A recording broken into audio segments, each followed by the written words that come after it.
எல்லோருக்கும் வணக்கம். 3ஆம் பாகத்தின் 6ஆம் அத்தியாயம் பிக்ஷுவின் செய்தி. கடந்த பதிவில் குண்டோதரனுக்கு கடுமையான தண்டனை வழங்கிய புலிகேசி அவனுடைய சில சமிகைகளை பார்த்து அவனிடம் தனியாக பேசுவதற்காக அழைத்து சென்றதை பார்த்தோம்.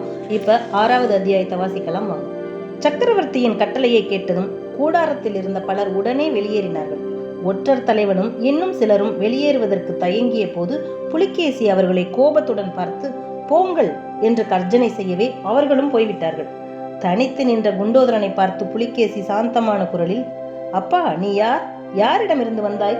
அந்தரங்க செய்தி ஏதேனும் கொண்டு வந்திருக்கிறாயா என்று கேட்டான். ஆம் மகாபிரபு, பிக்ஷுவிடமிருந்துதான் வந்தேன். செய்தி கொண்டு வந்திருக்கிறேன் என்றான் குண்டோதரன். அப்படியா? என்ன செய்தி கொண்டு வந்தாய் என்று பரபரப்புடன் சொல்லிக்கொண்டே புலிகேசி சிம்மாசனத்திலிருந்து துள்ளி குதித்து எழுந்தான். சீக்கிரம் சொல்லு, பிக்ஷு எங்கே இருக்கிறார்? சௌக்கியமா இருக்கிறாரா? ஏன் இத்தனை நாளாக செய்தி ஒன்றும் அனுப்பவில்லை? உன்னிடம் என்ன சொல்லி அனுப்பினார் என்று புலிகேசி சரமாரியாக கேள்விகளை அடுக்கினான். குண்டோதரனுடைய கண்களில் திடீரென்று கண்ணீர் பெருகிற்று.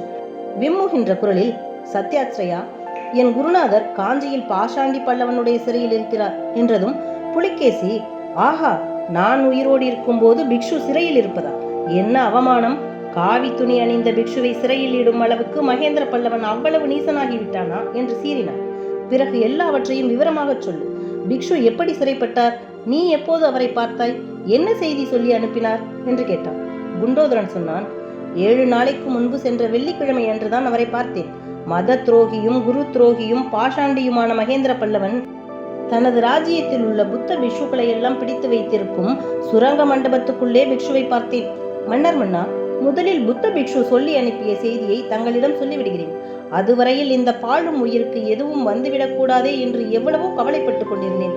ஆஹா, சென்ற 7 நாட்களில் இந்த ஏழைக்கு எவ்வளவு ஆபத்துகள் வந்தன. என் குருநாதருடைய செய்தியை தங்களிடம் சொல்லிவிட்டேனானால் அப்புறம் இந்த அற்ப உயிருக்கு என்ன நேர்ந்தாலும் கவலைப்பட மாட்டேன். தங்களை எப்படியாவது நேருக்கு நேர் தரிசித்து விட வேண்டும் என்று என்னவெல்லாமோ யுக்தி செய்தேன். தங்களை தரிசிக்க வேறு விதமாக முடியாதென்று எண்ணி காஞ்சியிலிருந்து வந்த நமது வீரர்களிடம் வேண்டுமென்றே அகப்பட்டுக் கொண்டேன். பிரபு, பிக்ஷு தங்களிடம் சொல்லும்படியாக முக்கியமாக 4 செய்திகளை சொல்லியிருக்கிறார். அவற்றை கேளுங்கள். இத்தகைய பூர்வ பீடிகையுடன் குண்டோதரன் புத்த பிக்ஷுவின் 4 செய்திகளையும் வரிசை கிரமமாக சொல்ல தொடங்கினான். முதலாவது செய்தி, மதுரை பாண்டியனை நம்ப வேண்டாம் என்பது. இந்த ஜெயந்தவர்ம பாண்டியன் தான் பிக்ஷுவை மதுரையில் சிறைப்பிடித்து வைத்திருந்தவன். அச்சமயம் மகேந்திர பல்லவனுக்கும் ஜெயந்தவர்மனுக்கும் ஏதேதோ அந்தரங்க ஓலை போக்குவரவு நடந்தது. அவர்கள் 2 பேரும் சேர்ந்து ஏதோ துரோகமாக சூழ்ச்சி செய்திருக்க வேண்டும் என்று பிக்ஷு கருதுகிறபடியால் பாண்டியனிடம் சர்வ ஜாக்கிரதையாக நடந்து கொள்ள வேண்டியது. அவனை முழுவதுமாக நம்பி எந்த காரியத்திலும் இறங்கிவிடக்கூடாது. இரண்டாவது செய்தி, கங்க நாட்டு துர்விநீதன் தான் பிக்ஷுவை மகேந்திர பல்லவனுக்கு காட்டி கொடுத்து காஞ்சியில் அவர் சிறைப்படுமாறு செய்தவன். புலிகேசியின் கண்ணில் மண்ணை தூவுவதற்காக பல்லவனுடன் சண்டை போடுவது போல் போட்டுவிட்டு சைன்யத்தோடு ஓடி ஒளிந்து கொண்டிருக்கிறான். புலிகேசி வாதாபிக்கு திரும்பி போகாதபடி செய்துவிட்டால் தன்னுடைய மருமகன் விஷ்ணுவர்தனன் சளுக்க சாம்ராஜ்யத்தின் ஏக சக்கராதிபதியாகி விடுவான் என்று கங்க நாட்டான் அந்தரங்க ஆசை கொண்டிருக்கிறான். சமயம் நேர்ந்தால் துரோகி துர்விநீதனுக்கு தக்க தண்டனை விதிக்க வேண்டும்.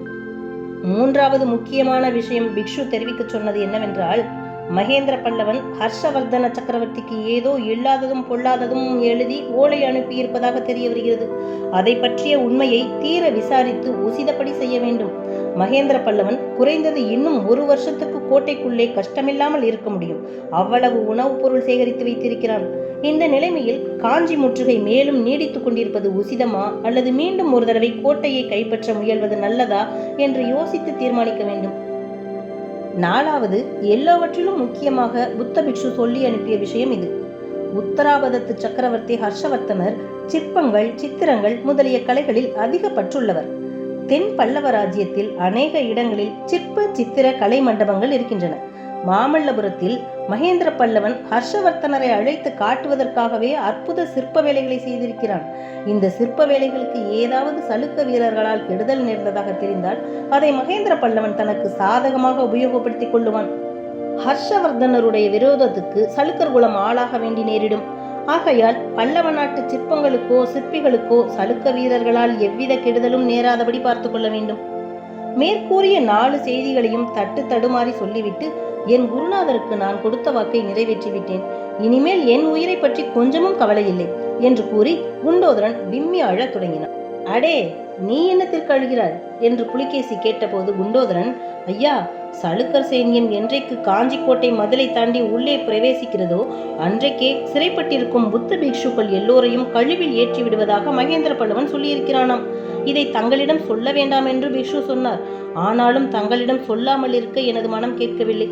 என் குருநாதர் நான் பிறந்து வளர்ந்த காஞ்சி நகரின் நார்ச்சந்தியில் கழுவில் ஏற்றப்பட்டு காக்கை கழுகுகளால் கொத்தப்படுவார் என்பதை நினைக்கும் போது எனக்கு தாங்க முடியாமல் அழுகை வருகிறது என்றார். சற்று நேரம் ஆழ்ந்த சிந்தனையில் இருந்துவிட்டு புலிகேசி குண்டோதரனை பார்த்து, நீ எப்படி பிக்ஷுவை சந்தித்தாய், எப்படி கோட்டைக்கு வெளியே வந்தாய் என்று கேட்க குண்டோதரன் திருப்திகரமான மறுமொழி அளித்தான். பிக்ஷுவின் யோசனைப்படி தான் பல்லவர் ஒற்றற்படையில் சேர்ந்திருப்பதாகவும் அதனால் காஞ்சி காராகிரகத்தில் அடைக்கப்பட்டிருக்கும் புத்த பிக்ஷுக்களுடன் பேசி துப்பு அறிவதற்காக தன்னை நியமித்திருந்ததாகவும் அதிர்ஷ்டவசமாக பாண்டியனுக்கு ஓலை கொண்டு வரும் வேலை தனக்கு கிடைத்ததென்றும் கோட்டைக்கு வெளியே வருவதற்கு இரகசிய சுரங்க வழி இருக்கிறதென்றும் அந்த வழியாகத்தான் வந்ததாகவும் பாண்டியர்களிடம் ஓலையை சேர்ப்பிக்கும் எண்ணமே தனக்கு கிடையாதென்றும் கூறினார். அதன் மேல் புலிகேசி, திரும்ப பிக்ஷுவிடம் போய் செய்தி சொல்ல உன்னால் முடியுமா என்று கேட்டார். பிரபு, திரும்ப செல்வது என் உயிருக்கு அபாயம். இருந்தாலும் இந்த உயிரை பற்றி இனிமேல் எனக்கு என்ன கவலை? தாங்கள் போகச் சொன்னால் போகிறேன் என்றான் குண்டோதரன். ஆமப்பா, நீ கட்டாயம் திரும்பி போக வேண்டும். போய் பிக்ஷுவிடம் இன்னும் 10 நாளைக்குள் காஞ்சி மாநகரில் அவரை நான் நேரில் பார்ப்பதாக சொல்ல வேண்டும். எது நேர்ந்தாலும் என்ன கேள்வி கேட்டாலும் அவர் கொஞ்சமும் கலங்க வேண்டாம் என்றும் எல்லா விவரங்களையும் நேரில் சொல்லுவதாகவும் கூற வேண்டும். உன்னால் முடியுமா என்றான் புலிகேசி. பிக்ஷுவை 10 நாளில் நேரில் பார்க்க போவதாக புலிகேசி சொன்னவுடன் குண்டோதரனுக்கே உண்மையில் தூக்கி வாரி போட்டது. அவன் முகத்திலும் கண்களிலும் நாம் என்றும் கண்டிராத ஆச்சரியத்தின் அறிகுறி காணப்பட்டது. மேற்கூறிய சம்பாஷணை நடந்து 1 வாரத்திற்கு பிறகு காஞ்சி மாநகரின் தெற்கு கோட்டை வாசலையும் மதிலையும் காவல் புரிந்த வீரர்கள் எல்லாம் குண்டோதரனைப் போலவே ஆச்சரிய கடலில் மூழ்கினார்கள். ஏனெனில் அந்த கோட்டை வாசலுக்கு எதிரே அகழிக்கு அக்கறையில் வராக கொடி பிடித்த தூதர்கள் 2 குதிரை மேல் நிராயுதபாணிகளாக வந்து நின்று தாங்கள் கொண்டு வந்திருந்த கொம்பை வாயிலே வைத்து பூம் பூம் பூம் என்று ஊதினார்கள். அவர்களுடைய தோற்றமும் அந்த கொம்பின் முழக்கமும் அவர்கள் சமாதானத்தை நாடி வந்திருக்கும் புலிகேசியின் தூதர்கள் என்பதை எடுத்து காட்டின.